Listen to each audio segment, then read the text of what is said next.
on va aller régler un petit problème rapidement. Alors là, on va sortir totalement hors du contexte de la Twingo du Padre. Là, ça va être plutôt une petite réparation hors de mes voitures en plus. J'ai une voisine qui a un souci sur une Twingo 2 avec embrayage neuf et distrie neuve.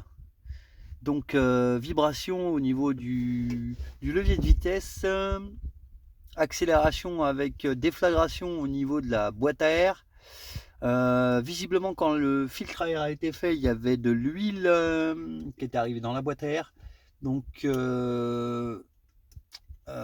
broutage et à-coup dans les ralentis. Donc moi je pensais, après avoir regardé plus ou moins à l'œil la dernière fois, à un injecteur, ce qui expliquerait pourquoi il y avait de l'huile dans la boîte à air, donc un joint d'injecteur au minimum. Et après réflexion, j'ai envie d'aller voir quand même parce qu'elle a fait vérifier dernièrement ses bougies. Donc le garagiste lui a dit que c'était une histoire d'écartement de bougies. Donc je lui ai dit, est-ce qu'il a vérifié la bobine? Visiblement la bobine n'a pas été vérifiée parce qu'il ne voulait pas changer une pièce qui n'était pas sûr qu'elle ne soit pas bonne. Alors qu'il avait un moyen tout simple de tester la bobine en soi sans avoir à la changer. Il aurait juste eu à faire le test et après voir si c'était la bobine qui avait un souci, quoi. Ça n'a pas été fait. Et alors moi, le choix 1, pour moi, c'est la bobine. Et le choix 2, ça pourrait être aussi au niveau des durites d'air. La boîte à air, peut-être qu'elle était mal clipsée, peut-être qu'il y a une prise d'air quelque part, ce qui expliquerait que quand on appuie sur la pédale, on a un à-coup, un genre de bruit. Comme s'il y avait un turbo, vous voyez, ça aspire en un coup et on sent bien de toute façon dans la bagnole, elle vibre de partout. Donc moi la première priorité que j'ai faite, c'était regarder s'il n'y avait pas une durite d'air. À première vue, au toucher et à tout ce que j'ai pu faire, je pouvais rien accéder plus ou moins. Il n'y avait pas de durite d'air qui perdait de l'air. Donc j'en suis resté sur cette histoire d'injecteur et je me suis dit avant de l'envoyer au garage pour l'histoire de cet injecteur là et du joint d'injecteur, je peux démonter la boîte à air, regarder si les durites d'air elles n'ont pas un souci. Et en parallèle, une fois qu'on a enlevé la boîte à air, on aura accès à la bobine. Donc on va faire les deux choses là. Troisième chose, quand son embrayage a été fait, je ne sais pas ce qui s'est passé avec son ventilateur, mais le ventilateur, lui, il a perdu une petite partie en bas qui permet de rehausser le ventilateur et qui se clipse dans la partie haute. Donc là, il manque le ventilateur, il se balade plus ou moins dans la bagnole. Bon, ça, c'est rien. C'est qu'une histoire... de cache en fait à remettre en bas, je sais plus comment on appelle ça, c'est comme un cylinder block en fait, le truc est rehaussé, il y a une petite patte qui rentre dedans et en parallèle celle du haut elle n'est pas à 10 cm du bas quoi. C'est-à-dire que là je vais vous le montrer de toute façon, le ventilateur vous le prenez à la main, voilà ça tombe dans le bada quoi et c'est pas très normal. Donc là, avant de toucher quoi que ce soit, on aura peut-être un visu sur ces puits d'injecteurs. Donc je pense qu'une fois qu'on va décaisser la boîte à air, on va savoir si elle était bien clipsée ou non. On va voir s'il y a une fuite dans les durites d'air en utilisant des méthodes. Et on va regarder si c'est sa bobine qui est en cause en utilisant des méthodes. Avec ces trois choses-là, si jamais c'est pas concluant et qu'on trouve pas de fuite, etc., on pourra en conclure que l'injecteur est touché et qu'il faudra vraiment se pencher sur l'injecteur. Pour ce qu'il en est du matos, je me suis fait une petite caisse parce que bien évidemment je suis pas chez moi, donc j'ai pris deux petites caisses comme ça. Ça n'a rien à voir, ce sera concernant la Twingo, donc ce sera sur l'épisode d'après. Moi j'ai pris de quoi bricoler en speed. D'ailleurs je viens juste de remarquer que j'ai oublié du WD-40.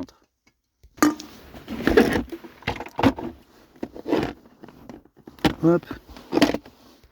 Alors la petite voisine m'a laissé ses clés.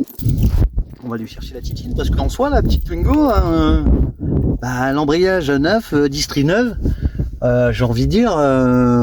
elle va pas se laisser emmerder par si peu quoi. Voilà la petite titine en question, petite Twingo en plus, hein. On reste dans les modèles habituels. On va se l'emmener sur le Car Park là-bas.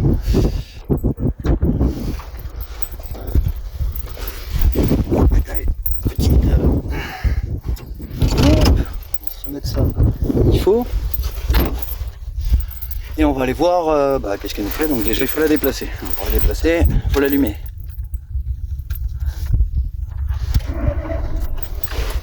Vous voyez, niveau de la boîte, tremblement régulier. Moi j'ai pensé à l'embrayage, j'ai pensé au support moteur. Et franchement, plus ça va, plus je pensais à l'injecteur, puisque je me disais il y avait beaucoup trop de choses. Donc là, le but ça va être déjà de la ranger, et après avoir fait un essai, on va savoir plus ou moins ce qu'il en est. Mais avant de faire un essai, on va déjà aller se la foutre là-bas et démonter tout ce qu'il en est. Donc la cligne dans tous les sens. Alors moi j'avais pas mis la ceinture. Par contre il y a une forte odeur d'essence. Très très forte odeur d'essence.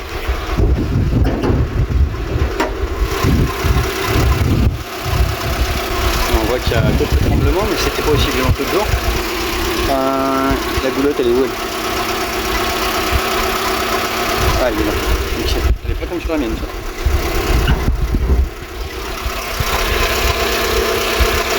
Déjà, c'est ce que je vous expliquais, vous voyez le ventilateur.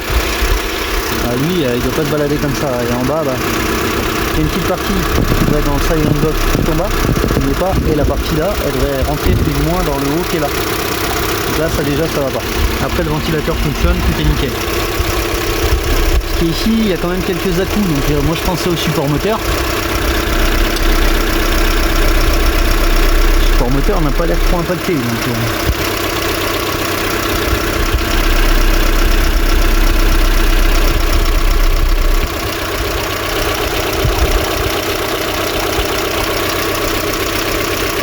Il y a quand même des sacrées vibrations, donc après j'ai pensé au support qui était là-bas, qui pourrait aussi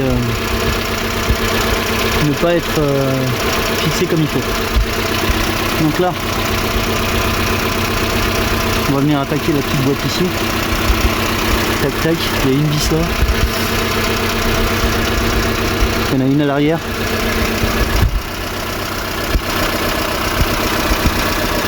Il y a en gros...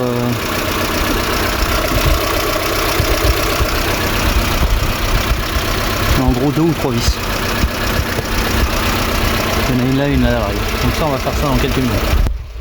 On va s'ouvrir le petit garage, comme ça on va s'installer les outils là-dedans. Et la petite caisse qui va bien.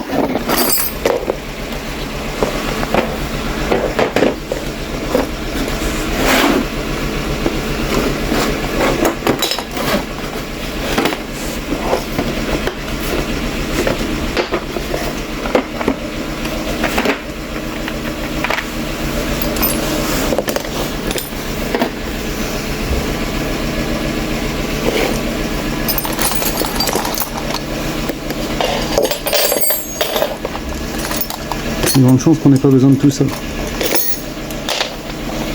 Alors première petite chose, je regarde encore une fois, on voit bien les vibrations qui partent sur le petit silent block en dessous, le calculateur et la batterie là-bas. J'ai l'impression que la partie toute à droite, c'est-à-dire celle qui est en dessous tout ça, elle n'est pas bien serrée. Soit c'est ça, parce qu'il n'y a pas de silent block autre que je pense là-dessus. Ça me paraît très bizarre que ça vibre dans tous les sens comme ça. Deuxième truc.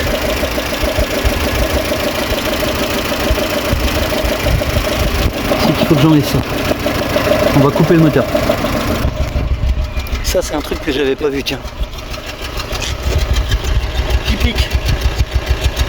Ça tourne pas forcément comme il faut. Qui pique des bougies ou de la bobine. Je mets à 80-90% que ça vient des bobines ou de la bougie. Presque sûr. Après ça suinte pas mal ici. Alors je pense que ça c'est le col qui est là qui doit suinter. Là il doit y avoir un petit joint à changer. Et après la bobine est derrière là-bas. 1, 2, 3. 3. 1, 2, 3, 4. Non, les 4 là. Donc là il y aura juste à enlever les 4 trucs là. Par contre sympathique que c'est à l'arrière comme ça.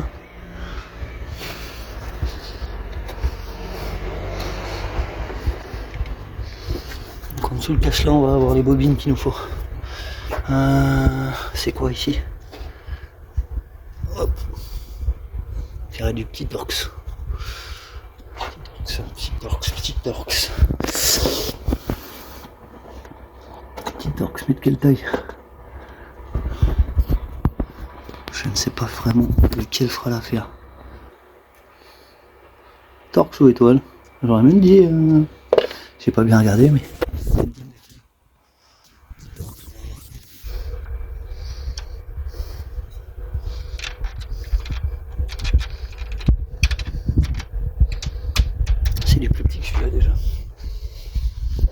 Du plus petit, donc là on va aller prendre du plus petit au plus grand. On va redescendre et on va finalement finir par le trouver. Donc c'est pas du 5, c'est pas du 5,32. Celui-là il est trop proche, donc on va essayer celui-là.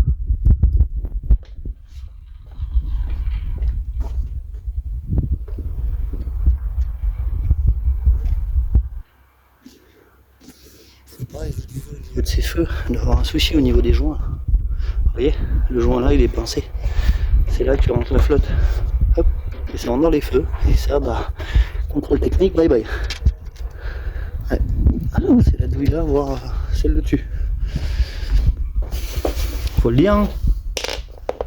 Si vous avez envie de m'emmerder, faut me le dire. Celle-là doit être bonne. Si c'est pas celle-là, c'est que c'était celle que j'avais. Bah, c'était celle que j'avais. Celle que j'avais avait un peu de jeu, mais bon.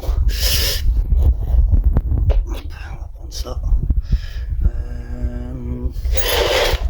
On va prendre ça parce que ça, c'est fiable.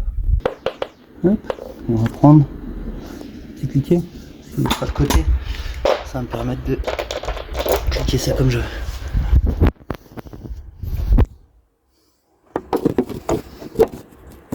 J'ai allumé le.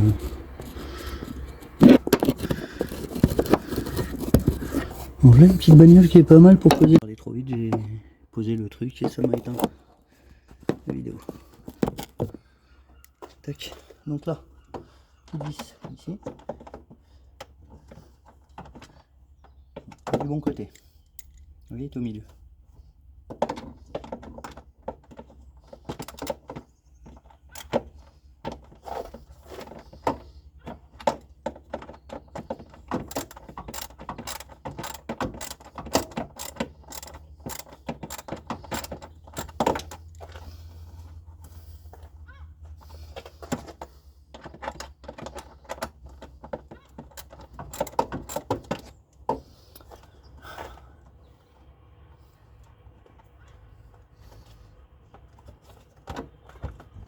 Tout le casque qui vient en un bloc. Ça, c'est pas normal. Est-ce que les vis s'enlèvent entièrement? Ou est-ce qu'elles font comme les autres et restent dedans? Ouais, elles restent dedans. Ok, ça c'est bon. Celle de derrière est bien casse-couille. Waouh! Celle de derrière, on peut pas la défaire comme ça. Donc, je vais essayer de choper peut-être un torx.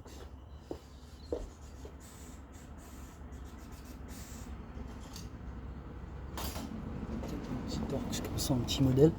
Peut-être pouvoir le passer derrière, mais ça, même ça, c'est même pas sûr. Si. Par contre, super chiant. Ah, ils font des trucs, hein. Putain, c'est d'une praticité. Je peux pas le desserrer.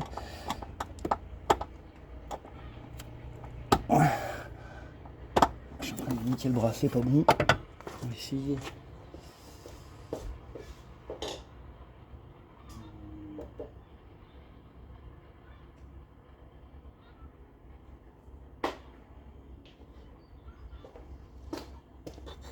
C'est mieux.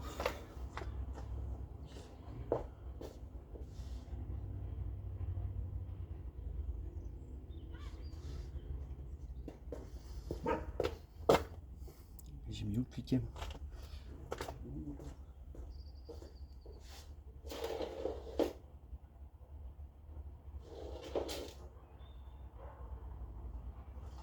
Bon.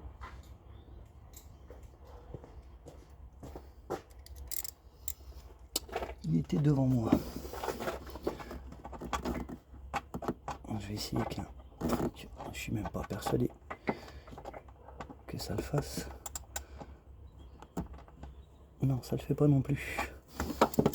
Nom de Dieu. Putain de merde.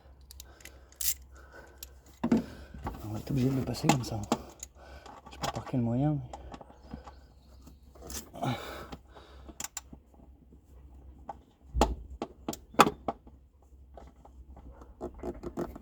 je peux pas y aller à cause de la durite là.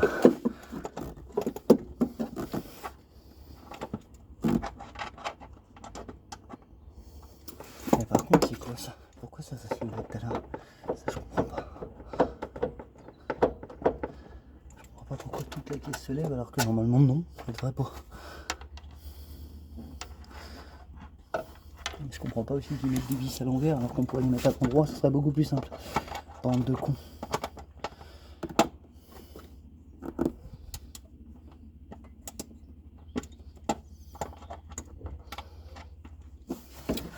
On va essayer de tournevis sans le... Putain de merde. Il y a des durites partout, c'est impossible à passer. C'est un coup à perdre le tournevis en dessous ça.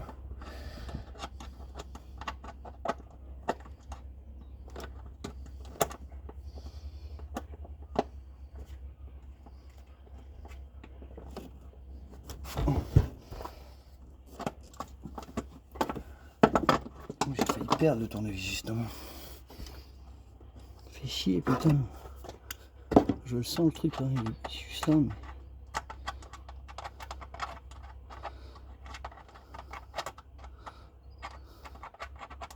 Merci de faire des trucs aussi sympathiques. Surtout les dévisser sur je ne sais quelle longueur, c'est vraiment n'importe quoi. Donc là, il faudra un carré en fait.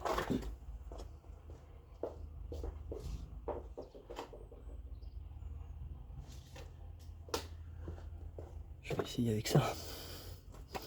Tout ce que je peux faire. Parce que si j'ai pas de prix, je peux rien faire. Et en plus... Oh putain, c'est chiant.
J'ai réussi à défaire un tout petit peu. Je suis pas persuadé que je pourrais le continuer à la main.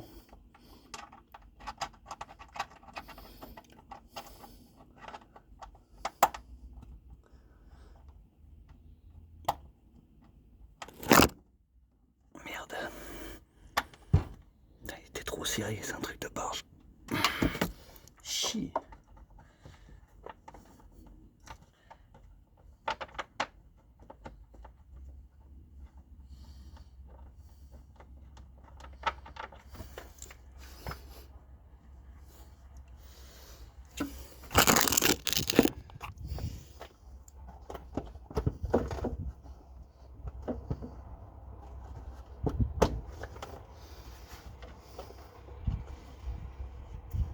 Si je pouvais passer la main encore là, que je prenne le tournevis, ça marcherait, mais ça marche pas.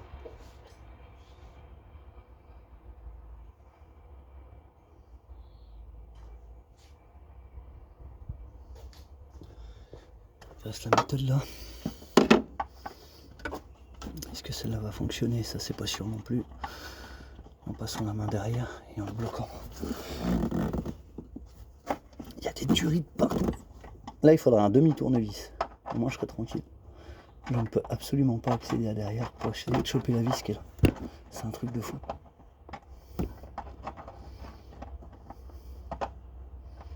Si, là je l'ai. Ok, j'ai trouvé.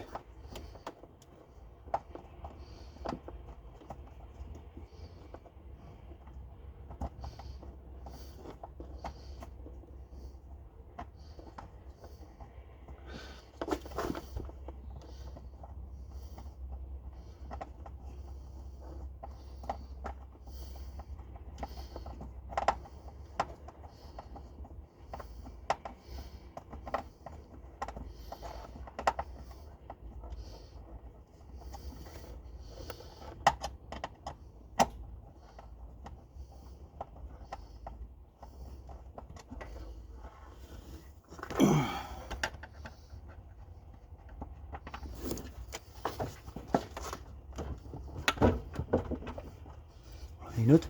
Ne me dis pas qu'il y en a une autre.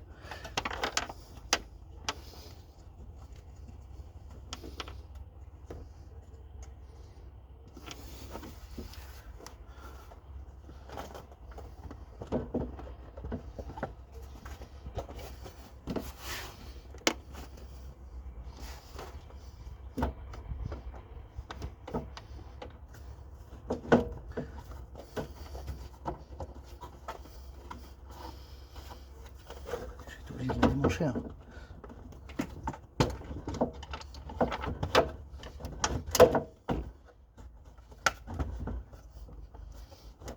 En fait, il faut démancher tout.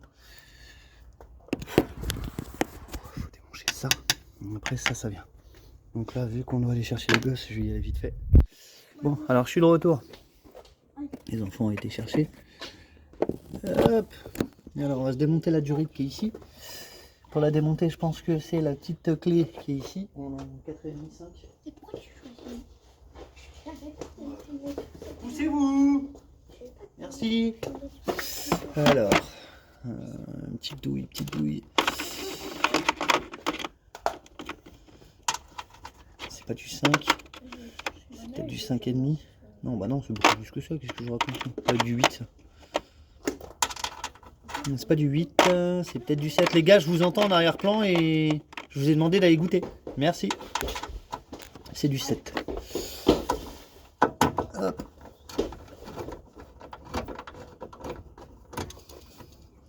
On démonte la vis qui est juste ici en 7. Clac, on la récupère, on la met dans la goulotte. C'est la première vis qu'on démonte. Donc une fois que ça c'est fait, logiquement.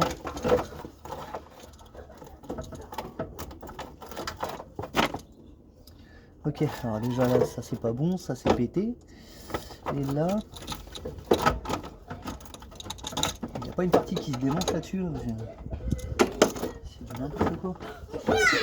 Les gars,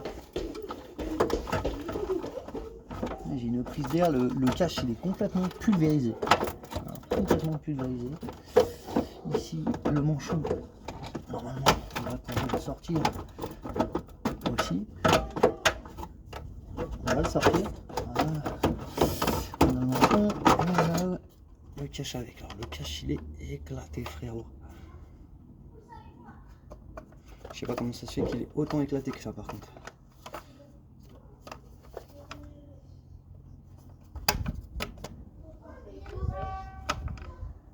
Ça c'est pas bien grave. Là c'est pas bien grave non plus. Le manchon, je comprends pas qu'il est fait comme ça. Lui le manchon, ça me paraît très bizarre aussi. Et la boîte à air. Je suis en bas. Casse les noisettes. Je suis en bas.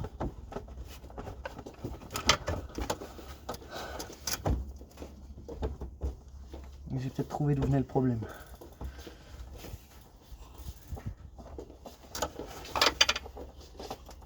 Et t'as un? Il reste une vis qui est là, je l'avais pas vue. Prends pas ton vélo. Les gars, je vous ai demandé d'aller goûter. Après, ce sera trop tard. Faites comme vous voulez.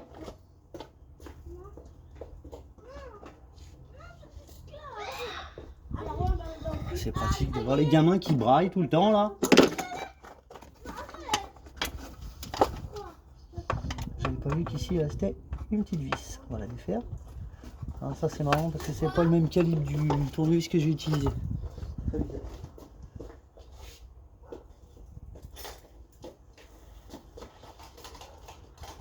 Vous goûtez pas? Si. Bah visiblement non. Si, on a été Vous goûter. goûtez pas, revenez pas après. Ça sera fini. C'est plus l'heure de goûter après. Sinon le repas il est décalé. Je vais monter, après je descends là.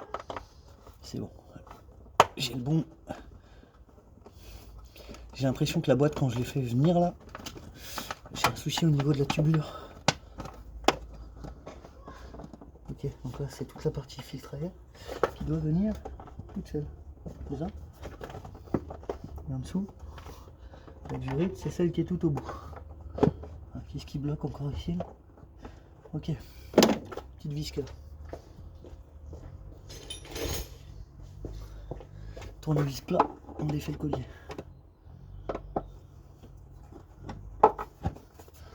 là, normalement, good. Est-ce qu'on a un truc qui m'a par là? C'est un peu léger, il n'y a pas de collier, il n'y a rien. En fait, je me suis fait chier à vouloir la dévisser. J'ai peut-être pas forcément besoin. Fallait que je démonte déjà la boîte avant. Et maintenant vous le saurez. Avant de démonter cette boîte, vous avez juste à déclipser en fait. Et enlever la vis supplémentaire en haut.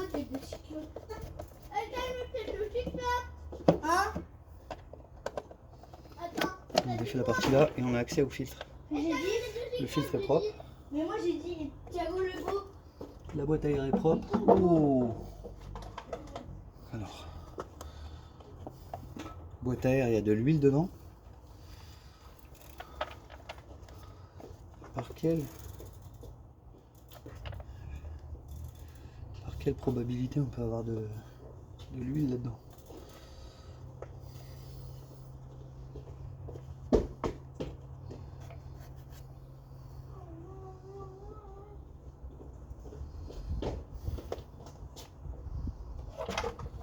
L'huile est sur l'arrière.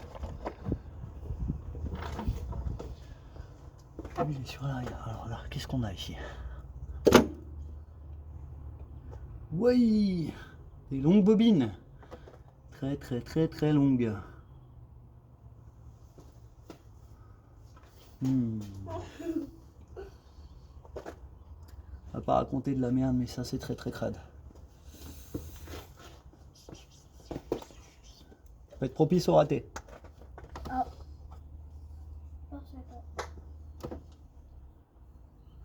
Ouais. Ok. Allez, tu viens?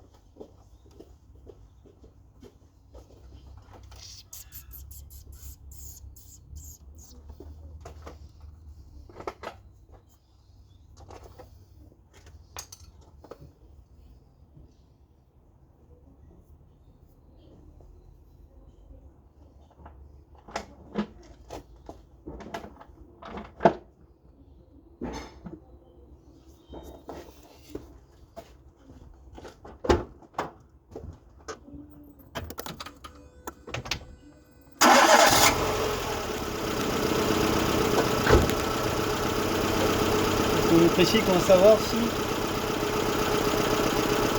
de une, il y a une perte d'air. Alors là de toute façon c'est pas de l'air, c'est du liquide, mais je regarde au fur et à mesure s'il n'y a pas un truc qui pourrait merder par là. Ce qui n'a pas l'air d'être le cas.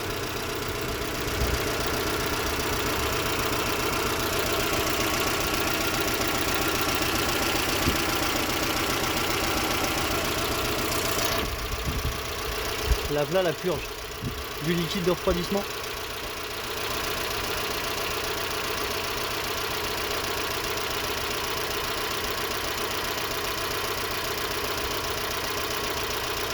Je l'ai cherché partout hier.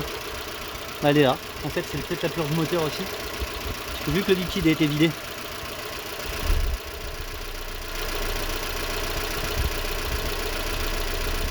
On va laisser un peu le moteur chauffer. Elle continue de trembler.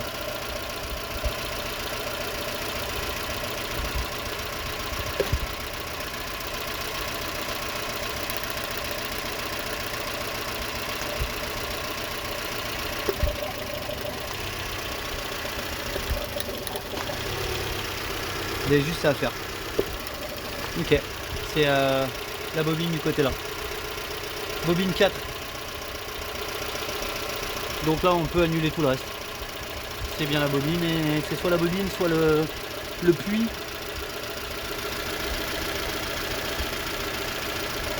Soit la bobine ou soit le puits. On n'a pas de changement. Voilà, on la sort. Aucun changement.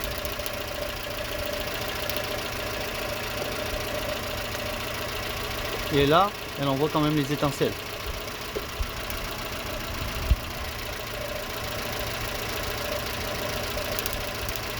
Elle envoie les étincelles. Donc là, on n'a plus que la petite partie, j'en sais rien moi.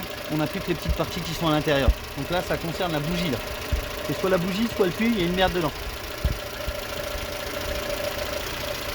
En attendant, je vais laisser le moteur chauffer.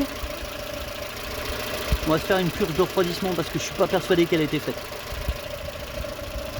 Bon bah je crois qu'on a localisé le problème.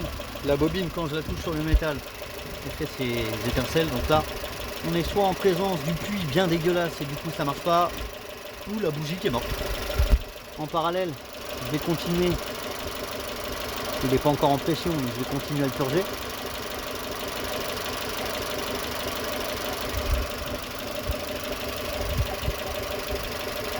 On va s'allumer le ventilo à fond.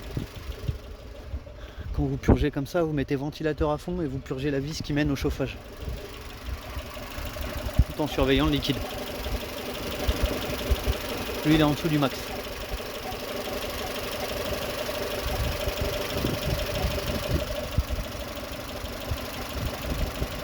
Bon là en somme, j'attends que le ventilo se mette en route. Comme ça je fais la purge ici.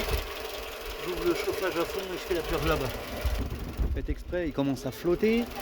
Et lui s'est pas mis en route et puis j'ai tout mon matos. Ça fait chier. Toujours pareil là-dedans. On est le seul pays qui a du soleil et qui pleut en même temps. C'est un truc de malade.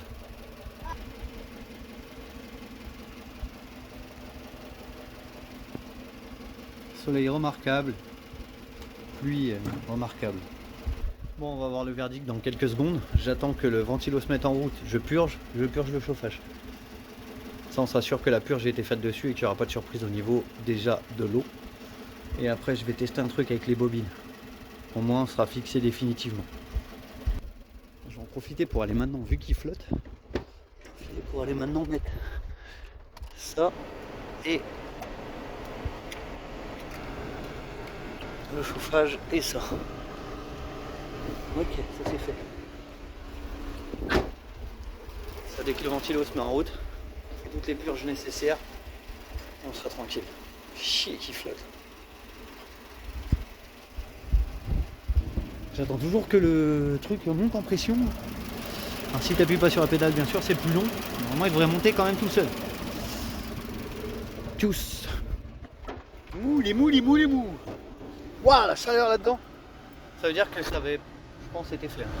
Et vous voyez, de toute façon, moi, ça détermine le problème avec le voyant, puisque le voyant est toujours là.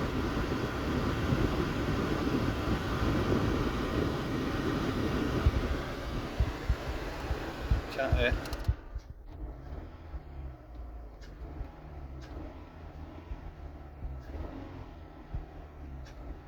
On a toujours le bruit. Probable aussi un injecteur, parce que le bruit c'est pas normal. Pas juste les bougies. Ou la bobine qui fasse le bruit là, ça me paraît bizarre.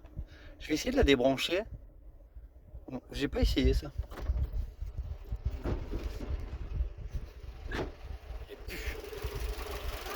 Non.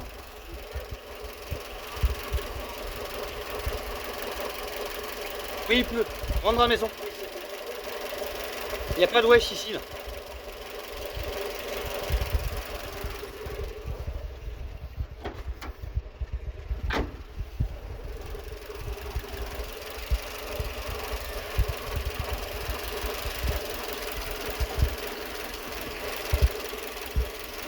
On est pas en chaleur. Hein.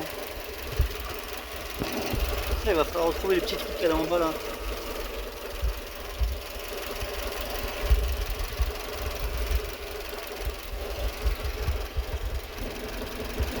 Ça c'est bon, j'ai réussi à le recliquer dedans. On a le truc de température là-dedans ou pas? Comment c'est fait? Voyons essence, mais il n'y a pas un truc de température. Ça c'est bizarre.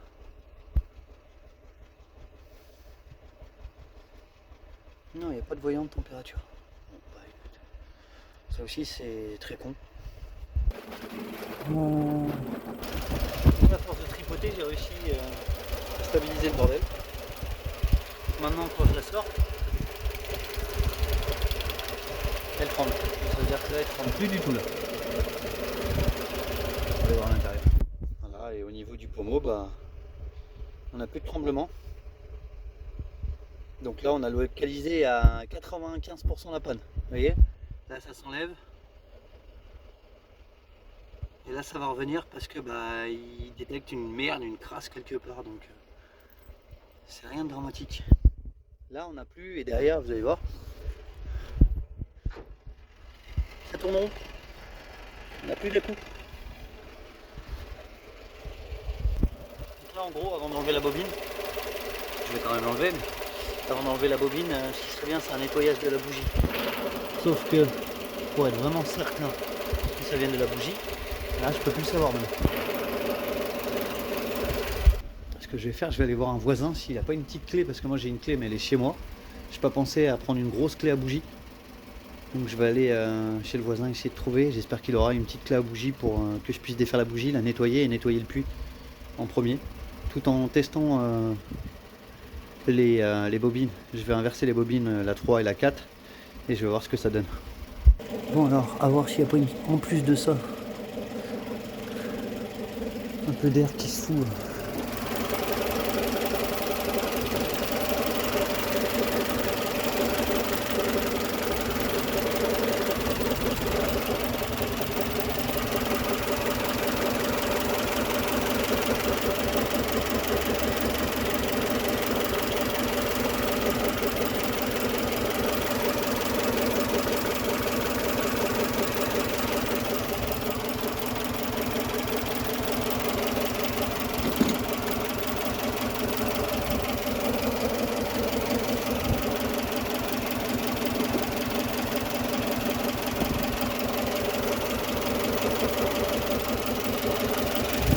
Sur le circulaire. Bon, j'ai démonté les petites durites d'air qui étaient à l'arrière sur une pipette. Ça va sur la détaillère. Et à l'arrière, celle-là se clique directement dedans. Et bah comment dire, elle a pris des petits coups. Elle.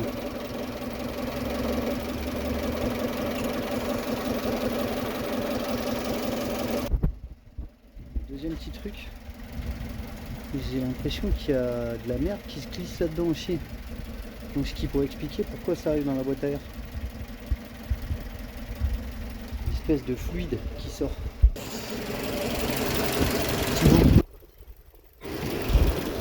Plus beaucoup de batterie. J'ai inversé les deux bobines, le problème se déplace.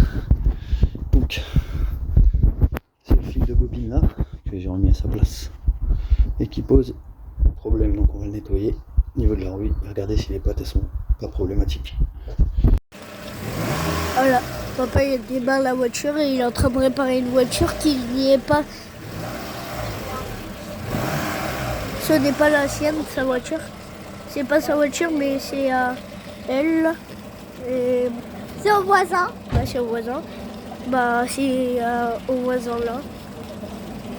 Et Non, bah, c'est à l'autre voisin. c'est la Twingo. Et Non, bah, c'est à donc- l'autre voisin. ouais, bah, comme ça, et bah, il est en train de réparer la voiture.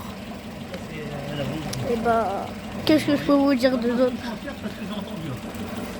Quand ça fait un bruit de métal, Quand parler. pas grand chose de blaguer. Il parle pour dire bah, ce qu'il y a. Ça a dû être cassé, mais je pense que c'est le moteur là, ici. Et là. Non.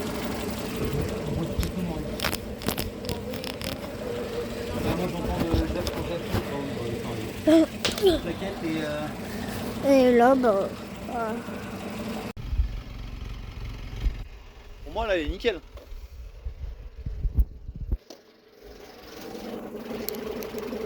Elle tourne rond. Bon, oui, je viens. Petite titine réparée. Hors caméra. J'aime pas filmer quand il y a quelqu'un. J'ai nettoyé toutes les durites qui avaient pris pas mal d'huile. Il y avait un peu de mayonnaise, surtout dans le bouchon. On m'a dit que c'était courant dans la Twingo 2. Un peu de maillot, nettoyé, réparé. Beaucoup de maillot dans les durites du reniflard. Et nettoyage, il y avait un peu d'huile dans le filtre à air, mais ça c'était la continuité. Ok, c'était la continuité des durites. Du coup, ah, je crois que la chaîne a lâché. Désolé, j'ai été coupé. Donc comme je vous disais, on a nettoyé les durites d'air. La boîte à air, bon, on l'a laissée telle quelle puisque elle était propre. Elle avait été faite en décembre. On a également nettoyé du coup les bobines. On les a inversées. En les inversant, on s'est aperçu que la bobine merdait sur le cylindre numéro 3 ou 2. Je ne sais pas de quel côté. C'est de droite à gauche ou de gauche à droite. En tout cas, le cylindre d'à côté. En inversant la bobine, c'était le cylindre numéro 3 qui déconnait. Donc du coup, En dernier recours, j'ai redétordu un petit peu la patte de la bobine que j'ai réussi à bien clencher parce qu'elle était mal clipsée sur le haut de la bobine. Là, elle est rentrée vraiment franchement dessus. Une fois que je l'ai rentrée dedans, je l'avais bien décrassé au WD-40 et au goupillon de biberon.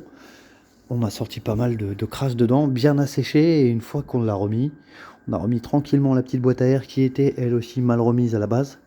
Donc ça, plus remettre la boîte à air, retest du coup moteur. Elle a roulé déjà plus d'1 heure là, sans aucun souci. Le voyant moteur s'est enlevé, il n'y a plus de vibration, il n'y a plus d'à-coups dans l'échappement. Donc la bobine, comme j'avais dit, à 90%, bah là c'est validé à plus de 100%. Si au pire des cas ça relâche, très probablement faudra remplacer cette bobine. Et en parallèle, j'ai fini de faire aussi la purge du refroidissement. Donc j'ai refait une petite purge en attendant que le ventilateur se mette en route. Et une petite purge aussi côté habitacle. La personne concernée trouvait que le chauffage était carrément mieux du coup, puisqu'elle avait aucune puissance dans le chauffage. Donc la purge ventilation a fait le travail. Donc voilà, pour nous on clôture cette petite journée. On a mis 3 heures à bricoler là-dessus, en prenant vraiment notre temps, surtout en nettoyant bien les durites qui étaient imbibées de crasse. Et en remettant tout ça calmement, en faisant un essai de au moins une bonne heure. Donc là, on est tranquille. On va arrêter là. Je sais pas combien de temps dure cette vidéo, mais c'était un petit hors-série. On va pouvoir retourner sur la Twin Twin. Juste un petit point pour éclaircir. Du coup, après quelques jours, la panne est revenue. Mais pas de panique. La bobine a été commandée du coup. Et j'ai fait commander au passage des plaquettes de frein, puisqu'on est arrivé sur le métal au moment où mes enfants me prennent en photo. Je suis en train de regarder justement les plaquettes qu'on entend frotter au moment où je garde le véhicule devant moi. Donc voilà, bientôt la bobine sera juste à remplacer, puis le problème est localisé. Si vraiment il y a un problème supplémentaire après, il faudra remonter aux injecteurs, mais très probablement que la bobine fera l'affaire. Salut à tous.